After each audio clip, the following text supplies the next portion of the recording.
Hello and welcome back to an episode of Generation Films. My name is American Ben. And today we are going to break down the secrets of Judge Dredd. No, not the dramatically sophisticated one, the simple, fun one from 1995. So this will be the third video in our Secrets series in which we break down the hidden messages and philosophies in science fiction movies. We started with two 90s classics, The Fifth Element and Demolition Man, both fun, colorful movies that everyone loves and which never get old. To me, Judge Dredd is the natural choice to cover next, because it's a 90s sci-fi favorite and like the other two as well, it boasts a colorful and fun world. What makes semi-campy 90s sci-fi films perfect for this series is that their themes are rather underexplored. Big-budget blockbusters aren't often heralded for their philosophical underpinnings. Demolition Man is especially deep as far as the messages layered into its plot go, and then The Fifth Element is not too far behind.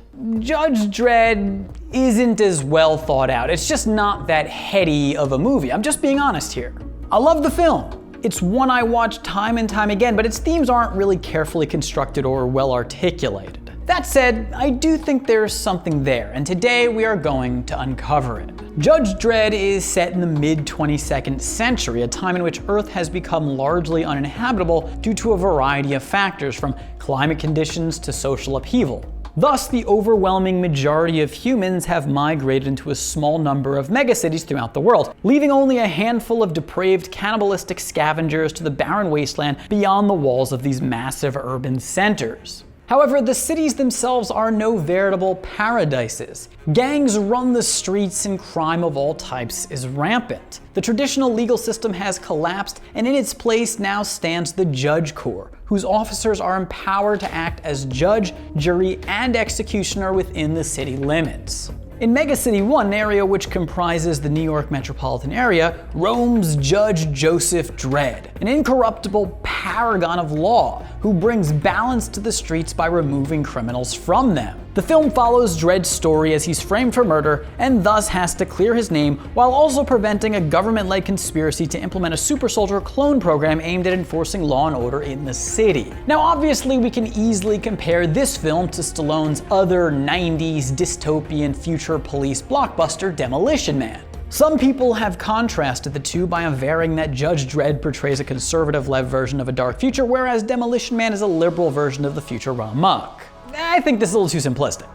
I really think that a better way to phrase the difference is to say that Demolition Man's future is one in which a tyrannical government has successfully achieved a harmonious state at the cost of individual rights, whereas Judge Dredd's future is one in which the tyrannical government has failed to achieve harmony despite its illiberalism. Of course, both governments exist mostly unchecked and are thus rife with corruption. In Judge Dredd, though, we get a bit of a closer look at a futuristic police state in which the state attempts to keep order by using force. Crime is punished severely. Prisoners don't seem to have many rights or protections, and upon release, they are put into situations in which they are likely to run afoul of the law again. What you have to understand about the police force in Megacity 1 is that they are a completely unchecked body, at least as far as external forces go. The police are the ones who are tasked with taking on the hordes of violent criminals in the city, and thus they themselves persist in fear and see themselves as tragic heroes who must sacrifice their lives for the good of the ungrateful masses. When you're all alone in the dark, the only thing that counts is this: the law. The dangerous existence police experience combined with their unchecked power makes them sort of cultish in regards to the law and tribal when it comes to group affiliation. They fetishize their ideals and see themselves as victims, and this makes them reluctant to call fellow officers out for transgressions and unable to notice their own bad behaviors. This raises what is probably, accidentally or not, the most important question the movie asks. What is more essential for a just society, well-intentioned people or a well-balanced government? Enter Judge Dredd, the protagonist of the movie. I am the law! I think that Judge Dredd sincerely desires that Megacity 1 be crime-free and just. He has the so-called right intentions. But he's also been endowed with the full power to carry out justice on behalf of the state. As a judge, he must try and sentence accused criminals on the spot. Code 310, illegal possession of assault weapons, 5 years. Code 457, resisting arrest, 20 years! And it never matters how they plead, he always seems to declare them guilty. And so this well-intentioned human being ends up killing a lot of people sans due process while experiencing little to no remorse in doing so. Thus, because the state is tyrannical, the good-natured person becomes tyrannical as well. Even the good go bad in a systemically unjust society. Given the minimal criticism Dredd receives for his abusive actions, he can't come to see what may be wrong with what he's doing. 5 years just for saving my own ass? That was a mistake.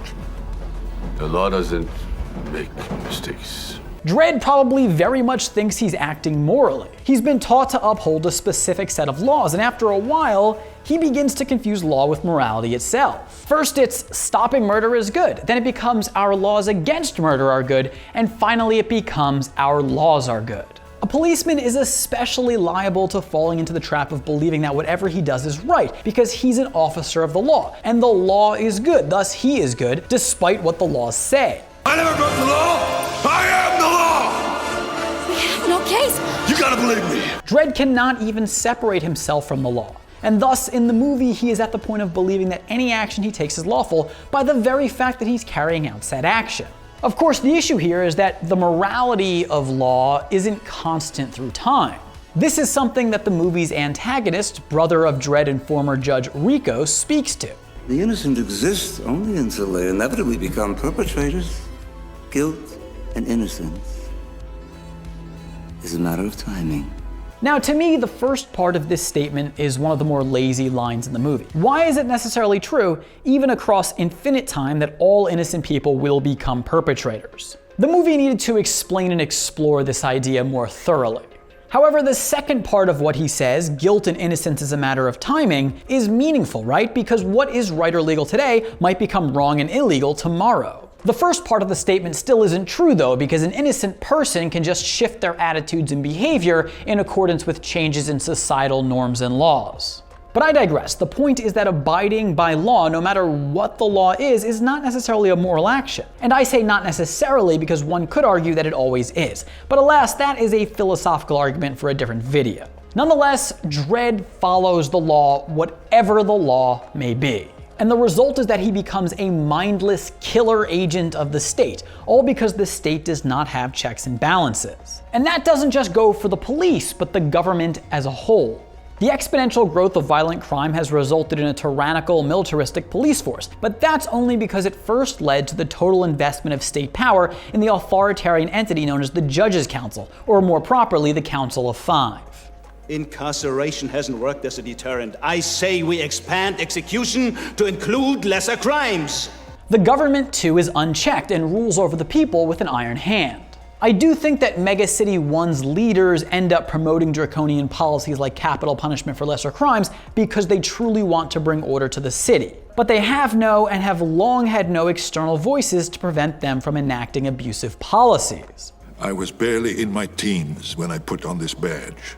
When the time comes for me to take it off, please let me do so, knowing that it still stands for freedom. Order, like law for judges, eventually becomes an end in and of itself. And so whether the council members are well-intentioned or not, they end up attempting to achieve order at all costs, even if the end result is an oppressive society. First it's freedom is good, then it's order that protects freedom is good, and finally it's order is good. This leads the Judges Council to initiate, create, and then later reactivate the Janus Project, an experimental program designed to genetically engineer an army of perfect judges. Again, some of the people who sit on the Judges Council may be well-intentioned, such as Chief Justice Fargo, but a lack of criticism can and will lead any human in a position of power to error. The media knows how close I am to Dredd. They'll dig until the whole truth comes out. It's the perfect excuse to ruin what government we have left.